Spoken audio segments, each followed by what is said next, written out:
What began as a normal patrol in the Eastern Pacific would become the most incredible find in ocean drug enforcement history.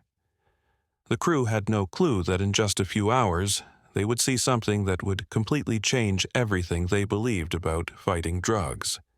This is the story of a chase that started with a single dot on a radar screen and ended with a moment so intense, so hard to believe, that it had to be filmed to be real.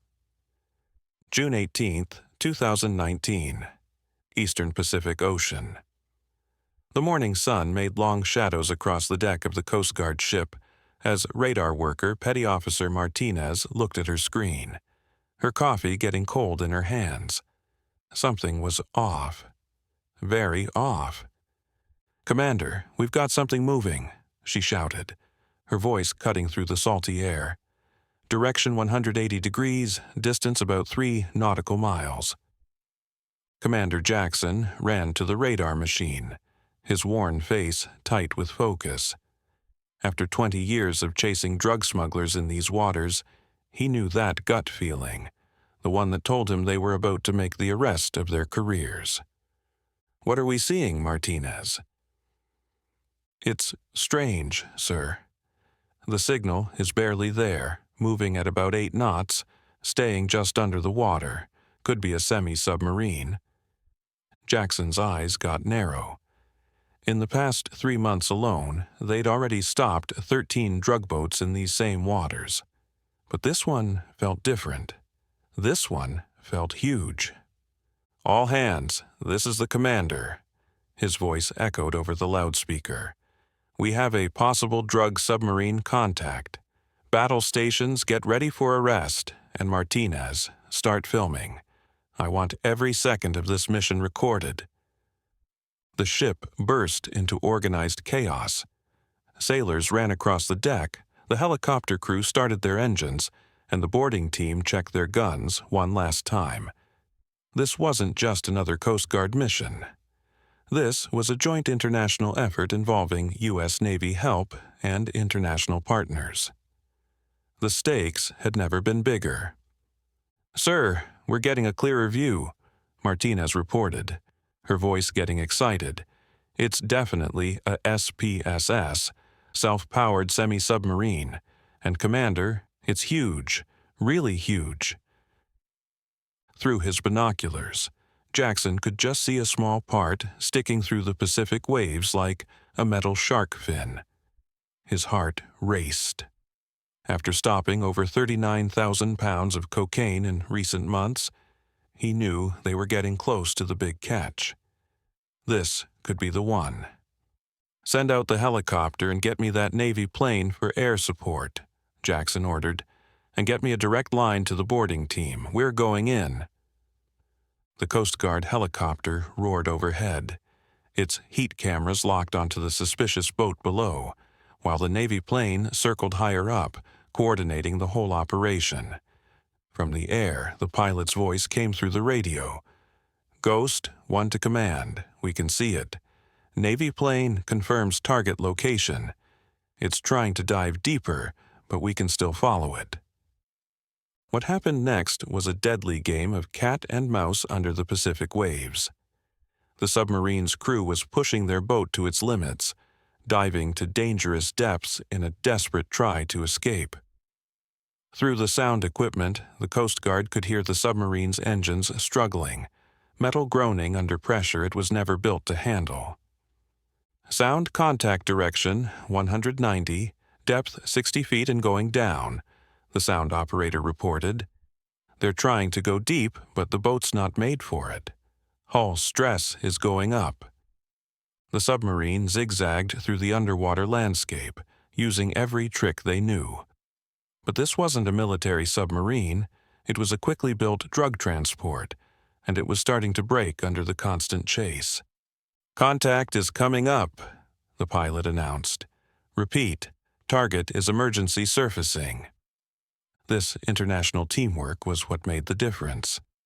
Intelligence from multiple agencies had led them to this moment, and now American and Allied forces were working as one unified machine to take down what could be one of the largest drug shipments ever stopped at sea.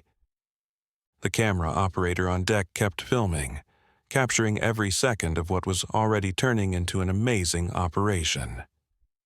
This footage would become important evidence, but more than that, it would record history being made. In the cramped, choking inside of the submarine, panic had completely taken control. 4 men crowded around basic controls, their faces white with terror, sweat dripping in the crushing heat. The air was thick with the diesel smoke and desperation. "Nos están siguiendo," one of them yelled in Spanish, his voice breaking with fear. "They're following us. We can't lose them." "Mi familia," another cried out, thinking of his wife and children back home. "What will happen to my family if we're caught?" The cartel, they said they would. They all knew the terrible truth. Their families weren't just back home, they were being held prisoner. These men weren't tough criminals. They were desperate fathers and brothers, forced into this nightmare by threats against the people they loved most. The cartel had made it clear, complete the mission or watch your family suffer. The submarine's hull creaked dangerously as they pushed it beyond its limits. Water was starting to leak through broken seals. The basic construction, rushed in some jungle hideout, was never meant for this kind of stress. "No podemos más," the captain gasped. "We can't go any deeper. The hull is falling apart." The submarine's crude lookout scope showed their worst nightmare. Coast Guard ships closing in from multiple directions, helicopters circling overhead like mechanical vultures. There was nowhere to run. The choice was simple: give up or die in this metal coffin beneath the waves. "Dios mío, it's over," one whispered, making the sign of the cross. "Bring the boat up, bring it up now." Back on the cutter, the chase was reaching its peak. The submarine was trying desperately to stay underwater, but its old engines and makeshift construction couldn't handle the pressure. "Commander, it's surfacing," Martinez announced, her voice electric with excitement. Jackson grabbed his radio. "All units, target is surfacing. Boarding team, get ready for approach. This is not a drill." The gray-green hull of the submarine broke the surface like a mechanical whale, water pouring off its sides. It was massive, at least 80 feet long, clearly custom-built for this exact purpose. Jackson had seen plenty of these boats before, but this one was different. This one was worth a fortune. "Alto! Guardia Costera!" The boarding team's voice boomed across the water through their megaphone. "Stop your boat immediately!" But the submarine crew wasn't giving up without a fight. They tried one last desperate move, attempting to dive again, but their boat was too damaged, too broken. The hunt was over. "Boarding team, go! Go! Go!" Jackson commanded.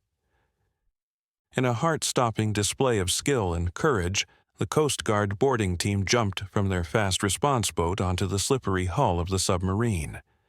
The camera was rolling. This entire operation was being recorded, creating a permanent record of what would become one of the most important drug busts in ocean history. The tension was unbearable as the boarding team approached the submarine's hatch. Hearts pounded. Weapons were drawn. The camera kept rolling. This entire sequence was being captured in what would become an intense 1-minute video that would later serve as evidence of this historic bust. What would they find inside? How many people were aboard? Were they armed? And most importantly, what was the cargo? Every second felt like forever. The submarine bobbed in the Pacific swells, its dark hull shining with seawater. Inside, they could hear muffled voices. Spanish words of desperation, fear, giving up.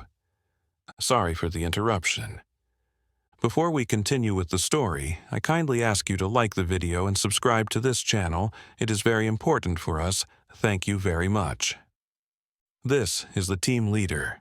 The radio buzzed, his voice shaking with excitement. "We're at the door. Don't know how many people are inside. getting ready to break in. The quiet was overwhelming. Jackson couldn't breathe, his hands clenched tight around the radio. Martinez had stopped watching her screen completely, staring at the live video instead. Everyone on the ship stood perfectly still, knowing that in just a few seconds, everything might change forever. People's lives were at stake. Their jobs would be decided by this moment. They were making history. "Breaking in now," came the whisper from the radio. The door opened with a loud metal screech that seemed to bounce across the huge ocean. Everything froze. And there, squinting in the bright Pacific sun like someone crawling out of a grave, was a human face, one of the submarine's crew members. His hands up in the air, his eyes showing both fear and relief. The camera caught every second of this amazing moment, every tired line on his worn face, every bead of sweat that told the story of desperation and defeat meeting justice. This quick look at a person coming out of the high-tech depths would become the most exciting part of the whole operation video. The moment when the hunter finally met the hunted face to face. 4 people arrested, the boarding team said over the radio. "Commander, you have to see what's in this cargo area." What they discovered inside was unbelievable. The submarine was stuffed from bottom to top with blocks of pure cocaine, 177,000 pounds of it, worth $232 million on the streets. "Oh my God," whispered one of the team members, his voice barely heard over the radio. "I've never seen anything like this." The cocaine was carefully packaged, piled up like dangerous building blocks from floor to ceiling. Each block was covered in waterproof plastic, marked with cartel symbols, signs of death and destruction that would have filled American streets with poison. "Start counting," Jackson commanded, but his crew was already amazed by how much they'd found. This wasn't just a drug shipment. This was enough cocaine to supply whole cities for months, enough to ruin countless lives, enough to pay for years of cartel operations and violence. The team leader's voice came through the radio, heavy with the weight of what they'd found. "Commander, we're looking at enough drugs to kill thousands of people. Thousands of families ruined. This is what we've been fighting against." But the submarine itself told an even more shocking story. This wasn't just any boat. It was a $2 million custom-made submarine that the cartel would throw away after this one trip, treating it as disposable despite its huge cost. Built in some hidden jungle workshop by experts from Russia and Pakistan, this amazing machine showed how drug trafficking had evolved into something like military operations. "My God," Jackson whispered, staring at the live video from inside the submarine. "We've hit the jackpot. We've just stopped a disaster." This wasn't just a drug arrest. It was a crushing blow to the entire trafficking network. The submarine alone had cost the cartel nearly $2 million to build in some secret jungle workshop. Made by experts from Russia and Pakistan, filled with advanced technology and operated by men whose families were being held prisoner to make sure they obeyed. Later, during questioning, the truth would come out. These 4 men weren't career criminals. They were desperate fathers and sons, forced into this deadly game by cartels who had threatened their loved ones. The submarine they operated was one of many, part of a huge underwater network smuggling tons of drugs toward American coasts. "This is just the start," Jackson told his crew as they watched the submarine being pulled to port. "In the past 3 months, we've stopped 14 boats and seized 39,000 pounds of cocaine and 933 pounds of marijuana. Total street value, $569 million. But this single bust, this one submarine, represents almost half of that entire operation." The meaning was staggering. If one submarine could carry $232 million worth of drugs, how many more were out there, moving through the Pacific's depths like ghosts? How many had already reached where they were going? As the sun went down over the Pacific, painting the sky in bright oranges and purples, Commander Jackson stood on his ship's bridge, watching the captured submarine disappear into the distance. This victory was important, but the war was far from finished. Somewhere in the depths of the ocean, more ghost submarines were making their deadly trip north, carrying their poisonous cargo toward American shores. The hunt would continue tomorrow, and the day after that, and the day after that. Because in the never-ending battle between law enforcement and the drug cartels, there are no final wins.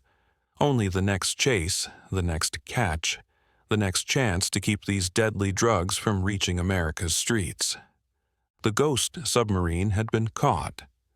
But how many more were still out there, invisible under the waves, carrying their cargo of death toward an unsuspecting shore? The answer to that question would have to wait for another day, another hunt, another dramatic chase across the endless Pacific. Would you help criminals if they threatened your family? Tell us what you think. If you liked this, subscribe and like the video. Good people sometimes do wrong things when they have to. Thanks for watching. See you next time.